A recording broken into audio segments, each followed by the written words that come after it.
All right, everyone, welcome back into another NBA DFS video. Going to be breaking down this Tuesday slate here, giving you guys my core plays, my first look build, then we'll jump into the 9 to 5 lineup builder and see what that is giving us as well. Let's go ahead and get into it. So I do want to start off with a quick game preview of the games that we have, and this is the tough part about the slate. Orlando versus Golden State is projected to be a game that stays close, 3.5 point spread, but a very low game total. So tough for us to really want to get a lot of exposure to that. Banchero is going to be out, so we'll talk about that. We had the Celtics versus the Nets, a game that is projected to be low scoring, 223.7 on average for the game total, and then a blowout, okay, about 11 point spread there. So that makes that game more difficult. Detroit versus Atlanta is probably the most appealing, but only 230.5 game total, but it is a 1 point spread. We like that. And then we get into Memphis versus San Antonio, guys, a 6 point spread. We're okay with that. And then 232.5. We do know that Wemby and Castle and Harper are out there for the Spurs, so we're probably going to be targeting some players there. I will say I do wish kind of the later games that were on this slate, those are a little bit more appealing to me.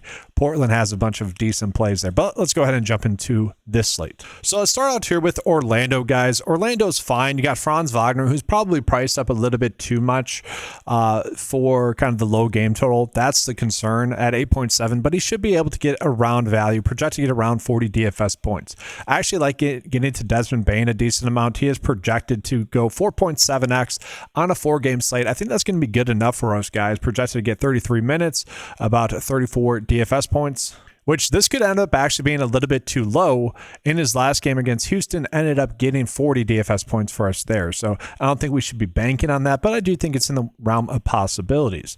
And then also in this game, Wendell Carter is popping up as the best value here for Orlando with a 5x rating. And I think that's pretty solid. If he does end up getting 30 plus minutes in this game, you would kind of expect him to go out and have a good game, which is again what we're kind of expected here. Now, Tristan Da Silva is kind of a fine play if Jalen Suggs ends up sitting. So Jalen Suggs is currently questionable. Anthony Black would be much more in play if Suggs ends up sitting, but with Suggs still questionable, I don't really want to get to any of them. So be on the lookout for that news there with Jalen Suggs. We're going to go ahead now and jump on in to Golden State. For me, guys, not really much here for Golden State. I think we can kind of just avoid them. Sure, in GPPs, if you want to get some exposure to them, by all means you can, but for the most part, I just think it's a stay away. Let's go ahead and jump into Boston. Boston, again, this game is projected to be a blowout, and so with that, it is tough to get too much exposure to a lot of the Boston players, but I do really like the idea of getting to Derek White at 7.2, projected to get right around 35.5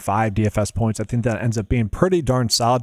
We also have Kata here, guys. Kata is projected to get 24 minutes at 5.2 on a 4-game slate. He is someone that we're going to be looking at as well, and that's mostly due to Kata, guys, just being very consistent lately, and if this game does end up being a blowout, I still think he could potentially get to 25 minutes or so.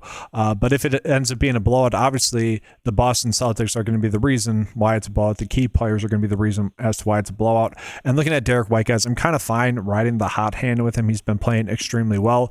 If you are not playing Derek White, I do kind of feel like we should be getting to Jaylen Brown, even though he is priced up enough. It could just be a game where Jaylen Brown's going off. We did see that in the last game for them where he ended up going for 61 DFS points. Again, against Brooklyn, I do think we want to begin our exposures to those plays. Now for Brooklyn, we do know that Cam Thomas is still out, and that's basically it. So we are going to expect Michael Porter Jr. to shoot the basketball a bunch, and it just really comes down to whether or not he's shooting the basketball well. It is pretty crazy that we can get a guy at 7.6 that has went off for 56 and 53 DFS points the last 2 games, and he's done that 3 times over his last 6 games, and the situation hasn't changed at all. And if we look at it, guys, he is projected to go about 4.8x, about 36 DFS points. Again, we don't really want to target this game because of the spread and the low game total. We don't like that, but it really wouldn't be shocking to see him go out and have a good game. Same thing with Nick Claxton. I don't mind him as a play, but I don't think we want to get too much exposure to any of the Brooklyn players that much. I mean, Terrence Mann's a little bit too cheap. Demon could be someone that goes off as well in regards to being able to get the 5x, but I don't think we need to get our exposures to those plays here. So we do need to go ahead and touch on Atlanta, guys. They are pretty banged up here. You got Trae Young out. We got Rice currently questionable. You got Porzingis questionable, and you got Anika Ganku currently questionable as well. I can't tell you which one of those players are going to play, but just be waiting on the news. We could end up with Gaye to end up being someone that gets a lot of minutes, maybe maybe ends up being a play that we can get to a decent amount. Jalen Johnson, honestly, is probably going to be tough to get to if some of those players are ruled out, just because you would expect the game to maybe potentially end up being more of a blowout. Vic Krejci could be a decent kind of value if those players are ruled out as well. But really, the only play I'm looking at is Dyson Daniels. He is someone that has been a little bit streaky, really not shooting the basketball as much as you would want either. And that's a concern to me. And so, although I want to attack this game, it is getting difficult to. Like, that's not a pretty click. Alexander Walker, not a pretty click. They're fine. I just don't necessarily love them. And then on the flip side of this, guys, I do think we're going to see Cade Cunningham and also Thomas back in this game. They did have a game last night. It was the front end of back-to-back, so they ended up sitting. And so with that, I don't know how much we can begin to Jenkins as much so. Although he's been going off, it's tough to really not give him the minutes still. We do need him to get close to 30 minutes, though, for him to really hit value. And so just worth looking at some of the values here that we have, guys. Keaton Wallace is one of the better ones here at 3.9, 4.7x. I don't hate that, projected get 24 minutes.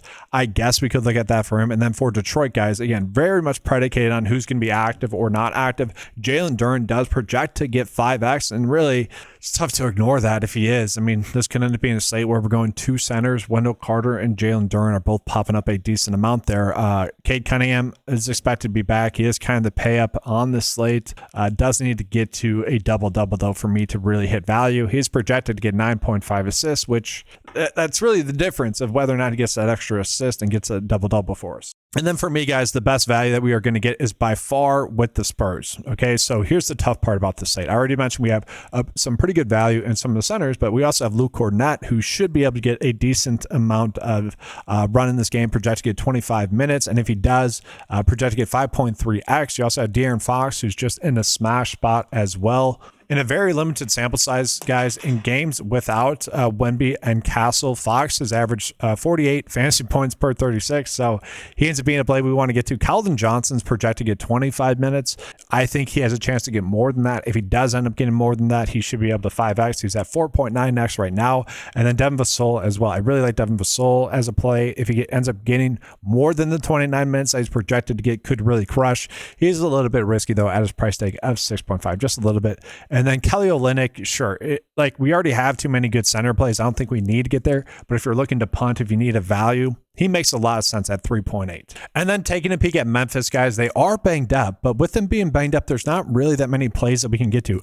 Like, I don't mind Cedric Coward, but we only have him projected for 27 minutes. And if he only gets 27 minutes, that's really just not enough for us there. And so I think I'm mostly not getting to him or many of the Memphis players. And so we try to go ahead and get into a first build here for you guys. I do think we want to be loading up on a bunch of the Spurs players. They are in the late night game, so you want to be putting them into later positions here. So Cornett, maybe the utility instead.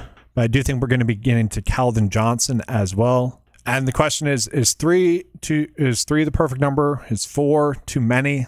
That does seem to be kind of the difference maker on this slate. We'll be trying to pay for Jalen Duren. Again, he's just projects to be one of the better values. If you are not playing these two, you're probably playing Wendell Carter. Then I did mention me wanting to try to get to Michael Porter Jr. We can't in this specific build. Maybe you didn't want to get to Derek White, who I am fine with, but I'm going to take Bane off of this. I do like Bane. I'm just slightly worried about him. And so here's what we're looking at now. So we have about 4.1 left over on average. We need to find a good shooting guard play. And this is where like Man could be an option. You could look at Krejci. Or we could just really try to punt. Like Pat Spencer's not like a great punt play, but maybe ends up getting a little bit more run. I mean, this is kind of the difficult part. For now, I'll just go with Wallace. He was someone that was popping up for us a decent amount. And then we have 4.4 left over. Let's see here. Sohan, how many minutes did he get in the last game? 22. If he ends up getting 22, I don't hate that again. Guy would obviously be someone we'd look at if some of the bigs are ruled out for Atlanta. We'll put him in there for now, guys. So kind of a decent first look build, but let's go ahead and see what the 9-to-5 data is telling us to do. And so here we go, guys. Just going to run about 20 lineups and not do anything crazy. We'll get a min value of 4 going so we can kind of ignore some of the bad plays, but we're going to run 20 lineups here just to see what it spits out to us as some of the top builds, see if it's similar to what I was telling you guys. And just as an FYI, this tool, the DraftKings DFS tool, that's all available for 9-to-5 members for a low monthly cost cost of $10 a month if you guys have never signed up before. So we are getting to De'Aaron Fox. Man, I'm fine with that. Silva, I am fine with. I should call that. Vince Williams, didn't necessarily like that. Jalen Duren, Bane, fine with that. Michael Porter, Luke Cornett. So some similar lineup pass. This one here was a little bit more in line with kind of how I see the slate going. But yeah, Thompson and also Suggs mixed in there, who, again, if Suggs plays, that also makes Silva not as good of an option.